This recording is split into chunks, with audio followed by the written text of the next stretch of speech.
भारत में दिवाली के दौरान आतिशबाजी। इंडिया ने बरमूस मिसाइल की रेंज 800 किलोमीटर कर दी है। ब्रह्मोस मिसाइल है वो पाकिस्तान के कोने कोने पे जो है वो हिट कर सकता है। और बड़ी खबर है, आर्मी चीफ उपेंद्र द्विवेदी का बड़ा बयान, ऑपरेशन सिंदूर 2.0 कभी भी शुरू हो सकता है। भारत से जो गुज़िश्ता 2 रोज के दौरान जो दिवाली की आतिशबाजी की गई है, मिसाइल्स एक डर की वजह है इनके लिए। जब वो चाहे अटैक कर सकते हैं। इंडियन आर्मी चीफ जो हैं उन्होंने रिसेंटली कहा कि अपने जवानों को कि आपको मौका मिलेगा ऑपरेशन सिंदूर 2.0 में। ये वही INS विक्रांत है। Fireworks, dancing and light displays are some of the ways millions of people welcome Diwali in India. INS Vikrant ने पाकिस्तान की रातों की नींदें उड़ा दी थी। कि जंग की वजह से कितने पाकिस्तानियों की जानें गईं, चाहे वो पाकिस्तान के अदारों के जवान हो। हमारा मुद्दा पाकिस्तान के साथ टेररिज्म का है और पाकिस्तान जब तक इस मुद्दे को एड्रेस नहीं करेगा। ब्रह्मोस मिसाइल भी वहां पर पहुंचा दिए गए हैं। और ये भी इंडिया का कहना है कि पाकिस्तान का एक एक इंच इंडिया के बरमूस मिसाइल के निशाने पे है। आकाश और ब्रह्मोस, उन्होंने इंडिया की ताकत को साबित किया। पूरी दुनिया की नजरें जनूबी एशिया पर जमी हुई हैं। क्या भारत और पाकिस्तान के दरमियान एक नई जंग का आगाज होने वाला है और ये जंग कितनी खतरनाक होगी। फिर इंडियन प्राइम मिनिस्टर ने भी 2 दिन पहले ही एक स्टेटमेंट दी जिसमें उन्होंने कहा कि उनका जो वॉरशिप है वो बिल्कुल रेडी है पाकिस्तान की रातों की नींद उड़ाने के लिए। नमस्ते दोस्तों, जय हिंद। हिंदुस्तान स्पेशल में आपका स्वागत है। दोस्तों, दिवाली पर DRDO की 800 किलोमीटर की रेंज वाली मिसाइल से पाकिस्तान में दहशत है। ब्रह्मोस दुनिया की सबसे तेज सुपरसोनिक क्रूज मिसाइल है जो ध्वनि की गति से लगभग 3 गुना अधिक गति से उड़ान भरती है। शुरुआत में इसकी रेंज 290 किलोमीटर तक सीमित थी क्योंकि भारत MTCR का सदस्य नहीं था। हालांकि 2016 में भारत के MTCR में शामिल होने के बाद मिसाइल की रेंज बढ़ाने की तकनीक बंदिशें हट गई। सबसे पहले रेंज को 450 किलोमीटर तक बढ़ाया गया और अब नए सफल परीक्षणों और तकनीकी अपग्रेड के बाद ब्रह्मोस की रेंज आधिकारिक तौर पर 800 किलोमीटर तक पहुंच चुकी है। ये रेंज इजाफा भारतीय नौसेना, थल सेना और वायुसेना तीनों के लिए बड़ा गेम चेंजर है क्योंकि अब भारतीय सेनाएं पूरे क्षेत्र में अपनी सामरिक पहुंच को प्रभावी ढंग से इस्तेमाल कर सकती हैं।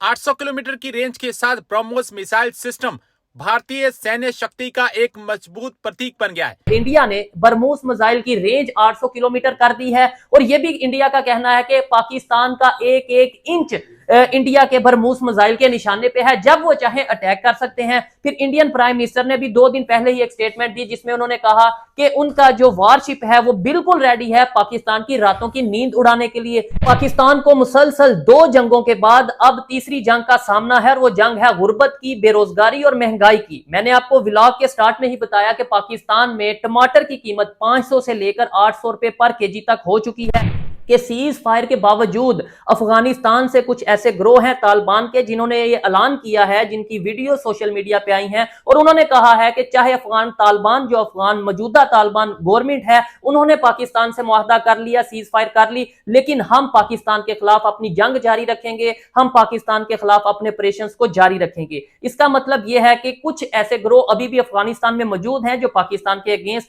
वक्तन फवक्तन किसी ना किसी एक्टिविटी में इन्वॉल्व रहेंगे। इंडियन एयरफोर्स चाइनीज एयरफोर्स से रैंकिंग में आगे आ चुकी है, यानी कि अमेरिका रशिया के बाद अब इंडिया की एयरफोर्स है 3रे नंबर पे दुनिया में powerful. For example Indian army chief जो हैं उन्होंने रिसेंटली कहा कि अपने जवानों को कि आपको मौका मिलेगा ऑपरेशन सिंदूर 2.0 में। वो कुछ ऑफिसर से खिताब कर रहे थे। फिर डिफेंस मिनिस्टर साहब ने अगले दिन कहा, राजनाथ सिंह साहब ने, कि हम ऑपरेशन जो ब्रह्मोस मिसाइल है वो पाकिस्तान के कोने कोने पे जो है वो हिट कर सकता है। What do you make of that general साहब? अभी कल फॉर एग्जांपल देख रहे थे कि प्राइम मिनिस्टर मोदी जो है वो INS विक्रांत पे गए हुए थे। तो मतलब there is no challenge for India other than Pakistan के अलावा तो कोई खतरा नहीं है। इंडिया और चाइना की तो अभी लड़ाई के कोई चांस नहीं है, ताल्लुकात बड़े अच्छे अभी बिल्डअप हो गए हैं। तो why is this so much war rhetoric, war mongering? Pakistan में इसको समझने की कोशिश की जा रही है। What do you make of that as a senior army officer? Sir, आपका क्या व्यू है? बहुत अच्छा सवाल है आपका, क्योंकि अब देखिए, अगर आप हमारी हिस्ट्री में भी चले जाएं, हमारे देशों की हिस्ट्री में तो ताल्लुकात कभी भी इतने अच्छे नहीं रहे हैं। एक साइन कर्व की तरह कुछ देर ये आपके अच्छे रहे ताल्लुकात, बट ज़्यादा देर आपके ताल्लुकात अच्छे नहीं रहे। और ख़ास तौर पे जब आपने इसको ज़िक्र किया कि ये जो रिटॉरिक है, मैं ये मानता हूँ कि ये एक तरफ़ा नहीं है। अब ये आपकी तरफ से भी आता है, और अगर आप जनरल मुनीर की स्पीचेस भी देखें, और अभी जो पाकिस्तान मिलिट्री एकेडमी में भी जो स्पीच दी है जनरल मुनीर ने, उसके पहले वो जब फ्लोरिडा गए थे वहाँ से भी जनरल मुनीर ने कुछ स्टेटमेंट्स दी थी। जगलर वेन के बारे में बात कर रहे थे कि कश्मीर हमारा जगलर वेन है। तो इस तरीके की जब बातें आती हैं, और तो एक नेचुरल एक फॉल आउट है पॉलिटिकल लीडरशिप का। देखिए, पॉलिटिकल लीडरशिप अपने अवाम को एक मैसेज देना चाहती है, और ये मैसेज देना चाहती है कि वो कमज़ोर नहीं है, फ़ौजें उनकी कमज़ोर नहीं हैं, और फ़ौजें उनकी हमेशा तैयार हैं कोई भी अगर चुनौती बॉर्डर के उस पार से आती है।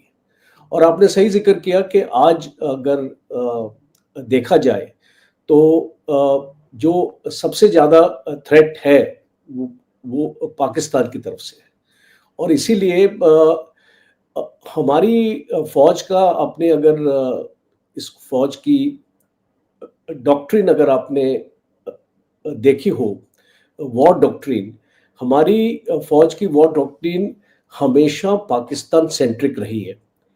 पर कुछ सालों से जब चाइना की चुनौती आई थी गलवान में, और गलवान के बाद जो एक सिचुएशन बन रही थी लाइन ऑफ एक्चुअल कंट्रोल के ऊपर, तो हमने अपनी डॉक्ट्रिन में बदलाव डाला, और फिर अभी कुछ फोर्सेस जो हमारी पाकिस्तान की तरफ सेंट्रिक थी, हमने उनको मूव किया चाइना बॉर्डर पे। तो आज भारत की अगर आप एक थ्रेट परसेप्शन को उसको एनालाइज करने की कोशिश करें, तो चाइना भी हमारा थ्रेट है, और इसको ये कहना कि अगर हमारे चाइना से रिलेशन अच्छे हो गए, अच्छी बात है वो, बट हम अपना गार्ड लोअर नहीं कर सकते, क्योंकि अगर आपने देखा होगा लाइन ऑफ एक्चुअल कंट्रोल पर ना तो चाइनीज़ की मिलिट्री स्ट्रेंथ डिप्लॉयमेंट कम हुई है, और ना ही हमने कम करी है।